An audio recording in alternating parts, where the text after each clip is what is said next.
This is just really funny to me, and I'm not entirely sure if it's Tim Henson, isn't it? One of their guitar players. I'm not entirely sure if he was trolling here or being deadly serious, but it was brought to everyone's attention in one of the music groups that I'm in.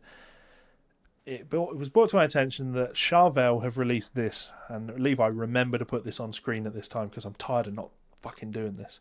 Put it on screen. Charvel have released this. So this is a pink Charvel Strat, baked maple board, white hardware. Can we go a step further and say it's shell pink? You can go a step further and call it shell pink because shell pink is a Fender colour, and Charvel is owned by Fender. So yes, you can absolutely use the term shell pink. And we all know that light matte pink is shell pink is associated with Fender. Yes. Even those who are not Fender players, for example, myself. Yes. Yes. So what we're saying there is shell pink is Fender. By far. Cool. It always has been. Cool, absolutely. You as well calling Fiesta Red a Fender colour as it is. Daphne Blue. We could go further. Yeah. I mean, maybe not my cup of tea. I'm not entirely sure how I feel about it. It looks okay, but I certainly don't look at it and go, oh my god. But lots of people are really excited about it. Anyway. No, it's quirky, but it's not like mega exciting. It's just cool because it's cool. So Tim Henson comes out on Twitter, posts a picture of the Charvel, and just goes with Charvel ripping me off. Nice. Because it seems not his main guitar, but he has an Ibanez AZ series that is pink with white hardware, baked maple board with white dot inlays. And white Strat knobs.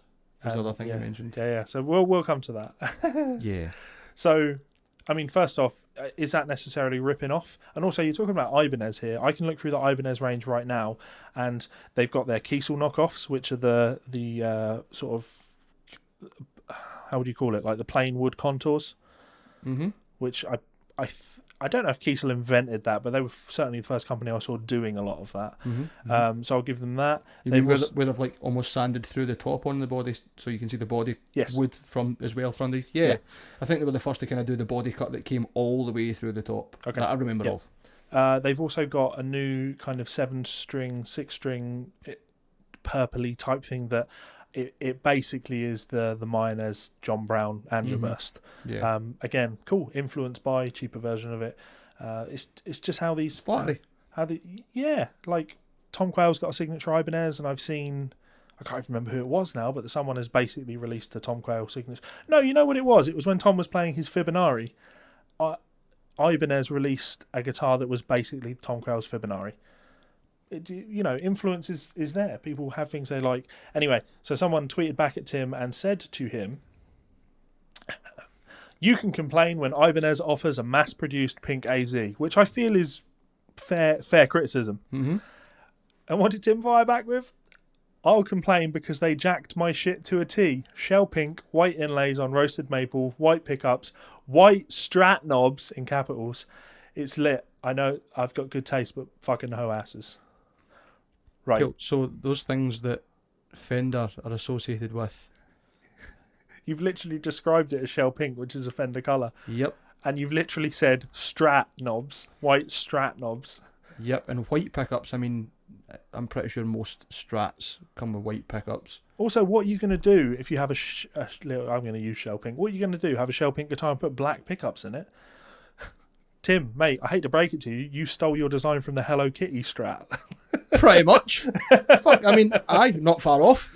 Yeah. But I mean, Charvel is a Fender brand as well. Of course, they're going to use Fender parts and Fender designs. They're owned by Fender. Also, you play an Ibanez AZ, which is a rip-off of a fucking Sir Modern. I love the AZ series, don't get me wrong. They're absolutely incredible instruments. But let's not pretend that they're not heavily influenced by the Sir Modern, you know? It's bad to be short-minded when it comes to the influences of certain things and to act as if you're holier than thou when you're not. You're going after the wrong people, my friend. You need to be going after Ibanez. You need to be pointing out to them that they should have released your guitar as a mass-produced pink AZ. Because either Fender have accidentally released this and people are going to buy it because they like the look of it, or they've deliberately looked at the situation and said, well, Ibanez aren't catering to what people want, so we're going to make it, and they've got the sales. Either way, the person that's done the stupid thing here is Ibanez, and then subsequently you for blaming the wrong person for it. And this is why I say I'm not entirely sure if he's trolling or not, because I get a lot of character references for him. A lot of people say he's a really nice guy, and I don't doubt that for a second. But also some people say he's mind-numbingly arrogant as well. So it could be one or two ways. You know, he could absolutely believe the hype or his own hype, or he could be having a little bit of fun. Either way, I thought it was very funny. And also someone just replied to him saying poo poo and also pee pee. Yeah, that's Brett. Shout out to Brett Fairchild. I've seen that name a few times online, so. He's a good lad. Good.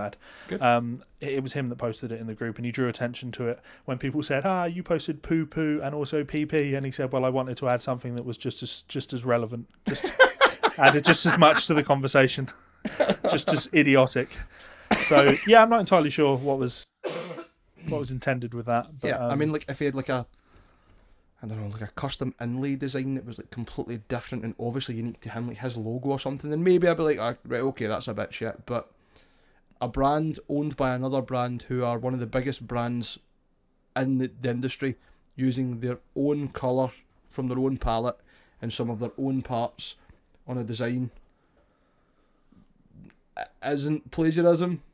Is that the easy way to put it? Yeah, let's go with that. Anyway, Tim, call into the show, buddy. Come on, we'll debate. Yeah. So I'm going to skip over the next few.